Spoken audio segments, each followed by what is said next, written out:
राम राम किसान भाइयों, स्वागत है चैनल ऑर्गेनिक फार्मर में। मैं हूं आपका किसान दोस्त नितिन काजला और मेरे साथ फिर से हैं दीपक भैया। और दीपक भैया का ये सब्जी बाड़ी का थोड़ा इन्होंने बनाया सिस्टम, इतना मुझे ज़्यादा पसंद आ रहा है ये कि बहुत बढ़िया तरीके से बेड बना के अच्छी खेती इन्होंने इसमें करी है। उसके बारे में दीपक भैया से पूरी जानकारी लेंगे। तो दीपक भैया, गन्ने की खेती करते करते किस तरह से सब्जी का मन किया और आज आपने काफ़ी अच्छे जगह में ये सब्जियां, कई सारी सब्जियां सर्दियों की अभी कर रखी हैं, तो कैसे ये विचार आया, कैसे चला सारा प्रोग्राम? जी, एक तो ये सिद्धांत है कि प्राकृतिक खेती जब हम करते हैं तो प्राकृतिक भोजन भी हमारे पास होना चाहिए अपने खुद के लिए जी। तो वहीं से इसकी शुरुआत हुई। फिर जो गुड़ लेने के लिए, क्योंकि पिछली वीडियो में भी आपने बताया कि 99% हमारी जो बिक्री है वो सभी मेहमान यहीं आके, क्योंकि हम ग्राहक नहीं मानते, जो हमारे पास जो आता है हम उसे ग्राहक ना मान के हम उसी एक मिशन का हिस्सा मानते हैं जिस काम में हम लगे हुए हैं। तो उनके बिना ये नहीं हो सकता, तो वो भी उतने ही सहयोगी हैं। तो जो मेहमान आते हैं तो वो यहाँ पे आकर के और जब सब्जियां देखते हैं तो उनको सब्जियों की भी आवश्यकता होती है, बहुत बढ़िया। तो वो उसे भी लेके जाते हैं। और उसके साथ साथ फिर जो गांव वाले हैं, क्योंकि जहर मुक्त भोजन चाहिए सबको, बिल्कुल सही है। तो उस हिसाब से फिर हमने इसका एरिया जो है जी वो बढ़ा दिया जी। अच्छा, तो अभी इसमें आपने क्या क्या लगाया हुआ है, थोड़ा सा आप बताएं। जी, ये 3 लाइन तो हमारी मूली की है जी। ठीक है जी। ये सफेद वाली है 2 लाइन, एक लाइन हमारी अलग लग रही है। हाँ, ये लाल वाली है जी। अच्छा जी। जी ठीक है जी। जी जी। और ये हमारी जो है यहाँ पे हमारे ये 1 2 3 4 9 बेड हमारे जो हैं ये पछेते हैं। ये जो बाद में आएंगे, ये बाद में आएंगे। का क्षेत्र हाँ, आगेता है जी। उधर ही जी जी जी। तो इसमें हमारी जो है ये कुछ इसमें पालक है, मेथी है, प्याज की पौध है हमारी, जो प्याज हमारी लगेगी उसकी पौध अभी तैयार होने लग रही है जी। जी, बहुत बढ़िया जी। तो ये बेड पे करने का क्या मुख्य कारण है, क्या लाभ है, इससे कुछ बताएं थोड़ा सा। जिस फसल को पानी कम चाहिए, हाँ जी, उस फसल को अगर हम बेड पे लेते हैं तो पानी नालियों में आएगा तो उसे पानी कम मिलेगा, तो उसकी जड़ों का विकास अच्छा होगा, फुटाव वगैरह सारी चीजें उसमें अच्छी होती है। बहुत सुंदर। ये आपका धनिया हो गया? ये धनिया है जी। हाँ जी। और ये मेथी ये मेथी है जी। में तो पूरा बेहतरीन कलर आया हुआ है जी। जी। अच्छा, इसको क्या क्या इसमें लगाने से पहले क्या इसमें हमने अंतिम जुताई पे बेड बनाने से पहले अंतिम जुताई पे जो है घनजीवामृत डाल दिया था जी। और जब बो करके सिंचाई की थी जर्मिनेशन के लिए तो उसमें जीवामृत चला दिया था पानी के साथ जी, नालियों में आ गया था। हाँ जी। और उसके बाद में फिर निराई गुड़ाई हुई हमारी, तो कुछ में डाल पाए थे हम, कुछ में नहीं डाल पाए थे। एक बार घनजीवामृत डाल के हमने फिर जो है इसकी गुड़ाई कर दी थी जी। अच्छा जी। और क्या क्या फसलें हैं इसमें? आगे मुझे चना दिखाई दे रहा है जी। ये चना है जी आपका। हाँ।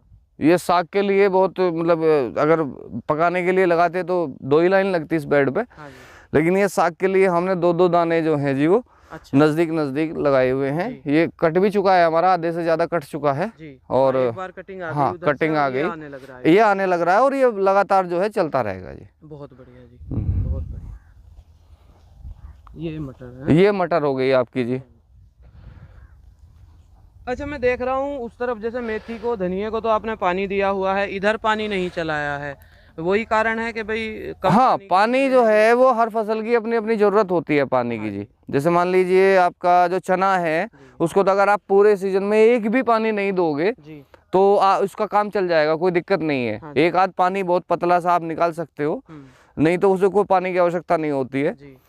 मटर को थोड़ी ज्यादा जरूरत पड़ती है उससे, थोड़ी सी। और बाकी ये फसलें लगातार पानी मांगती है, जैसे पालक हो गया आपका, मेथी हो गई आपकी, लहसुन हो गया। ये आपकी मेथी जो है ये बार बार काट देने वाली, जो कुछ लोग इसे विलायती मेथी बोलते हैं, शायद कसूरी मेथी भी इसको बोला जाता है। हाँ हाँ, ये बार बार कटती है। वो एक ही बहुत अच्छी काट तो एक ही देती है, वो दूसरी भी दे देती है लेकिन बहुत हल्की देती है। अच्छा, ये बाखला आ गया जी। सेव चना बोलते हैं हमारे क्षेत्र में से जी। सेव चना ना जी। तो ये बाखला हो गया जी। तो ये अंदाजन कब लगाया गया है जी ये प्लॉट? ये आपका जो है जी अक्टूबर के लास्ट में लगाया जी। अच्छा, तो 1.5 महीने में उत्पादन देना? हाँ, आराम से उत्पादन देना शुरू कर दिया है जी।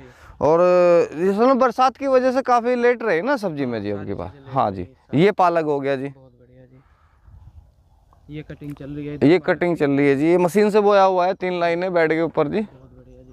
और ये मटर आ गई जी, ये भी मशीन से 3 लाइनें एक बेड पे जी। 4 फीट में नाली के सेंटर से दूसरी नाली का सेंटर 4 फीट है। जी। इधर जी लहसुन आ गया, ये आपका लहसुन हो गया जी। लहसुन हाथ से लगाया हुआ है। लहसुन हाथ से लगाया हुआ है जी। और इसमें भी गुड़ाई होगी, पानी दिया था जी तो इसमें गुड़ाई हो जाएगी। तो ये बहुत अच्छा, मतलब 10-12 दिन में ये जी। खूब अच्छा लगेगा, मतलब बहुत बढ़िया। अच्छा, अगर इसके पूरे क्षेत्रफल की हम बात करें एकड़ में, मुझे लग रहा है 1/4 1/3 एकड़ ये होगा, कितना ये आपका 1/4 से कम है जी। 1/4 से भी कम जी है। जी जी। और अगर जैसे रेगुलर इसमें से थोड़ी थोड़ी आपको इनकम होती रहती है, तो अगर इसकी सब्जी के रूप में कोई मासिक इनकम की हम गणना करके देखें तो क्या क्या ये आपको इनकम दे जाता है? देखिए, जो हमें रेट मिलते हैं प्राकृतिक रूप से, जो सब्जियां हम उगाते हैं, तो हमें थोड़ा रेट ज़्यादा मिलते हैं। अच्छा जी। अच्छा, उत्पादन भी वैसे भी थोड़ा हमें कम मिलता है, थोड़ा क्या काफ़ी कम मिलता है, क्योंकि ये पालक हमारा एक बार कटा है अभी। जी और अगर इसमें यूरिया वाले तो इसे तीन काट ले लेते और वजन भी ज़्यादा ले लेते। जी। तो उस वजह से जितना हमें रेट मिलता है और जितना ये होता है, तो मैं समझता हूँ कि दूसरी फसलों से थोड़ा बेहतर सब्जी का बहुत रह जाता है। ये किनारे पे किस चीज़ के पौधे में दिखाई दे रहे हैं जी? ये सिंगरी बोलते हैं जी इसको। अच्छा अच्छा, सिंगरे जो लंबी लंबी फली। हाँ, एक तो सिंगरे होते हैं। सिंगरे तो जो मूली के ऊपर आते हैं, मान लीजिए। स्पेशली सिंगरे। ये स्पेशली जो है वो सिंगरी बोलते हैं इसको जी। यानी इस पे वो सिंगरे तो मोटे होते हैं थोड़े, इतनी लंबाई होती है उसकी, 2-3 इंच की। जी। और इसमें क्या होता है कि ये काफी लंबे हो जाते हैं, मेरे ख्याल से 1 बिल्हान के आसपास। अच्छा जी। लंबी लंबी इसकी हो जाती है जी। फूल आ चुका है, बहुत अच्छा चलता बहुत बढ़िया चलता है जी वो, बहुत अपने खाने में भी और मतलब बिक्री में भी वो बढ़िया चलता है जी। तो बहुत अच्छा लगा भैया ये पूरा आपका मॉडल सिस्टम। और ये लगभग जैसे इसे हम करेंगे तो ये कब तक चलेगा? अक्टूबर में आपने बिजाई करी, इसमें दिसंबर से इसने उत्पादन देना शुरू कर दिया जी। और लगभग कब तक उत्पादन इसमें रहेगा? ये उत्पादन लगभग फरवरी तक हमारा निकल जाएगा, फरवरी, क्योंकि इसमें हमने वो जो शुरू के जो 10-12 बेड हैं, जो 75 लगाए, जैसे पालक हमारा 3-4 काट के बाद में हल्का पड़ जाएगा तो वो शुरू हो जाएगा। अच्छा, इसमें कुछ में हम प्याज लगा देंगे, प्याज की जो पौध तैयार है कुछ प्याज लग जाएगी। और इस प्लॉट का पूरे के पूरे का यही है, जिसमें खोई भी है इधर ये। तो कोल्लू के काम के बाद में इसमें फिर जो है जी आपकी जो गर्मी वाली सब्जियां हैं, फिर सारे में, हाँ, सारे में सब्जियों का ही रखेंगे इसे जी। और मेरा तो अपना ये सुझाव है जी सभी किसान भाइयों को कि अपने परिवार के लिए तो कम से कम प्राकृतिक रूप से खेती भी करें और सब्जियां, अनाज, दालें जितना भी कर सकते हैं उतना करें, क्योंकि इसका कोई विकल्प नहीं है। आज आ जाओ, 4 साल बाद आ जाओ, चाहे 10 साल बाद आ जाओ, आना इसी पे पड़ेगा जी। बहुत बहुत धन्यवाद दीपक भैया कि आप गुड़ शक्कर तो उपलब्ध करा ही रहे हैं, अच्छी सब्जियां भी जो आपके मेहमान हैं, उपभोक्ता साथी यहाँ पे पहुँचते हैं, उनको उपलब्ध करा रहे हैं। और अच्छी जानकारी आपने ये दी, इसके लिए बहुत बहुत धन्यवाद आपका। साथियों, वीडियो अच्छी लगी हो तो इसे ज़रूर लाइक करें, शेयर करें, चैनल को सब्सक्राइब करें। जल्दी मिलते हैं अगली ऐसी ही किसी एक और वीडियो में, तब तक के लिए नमस्कार, धन्यवाद। धन्यवाद दीपक भैया। धन्यवाद।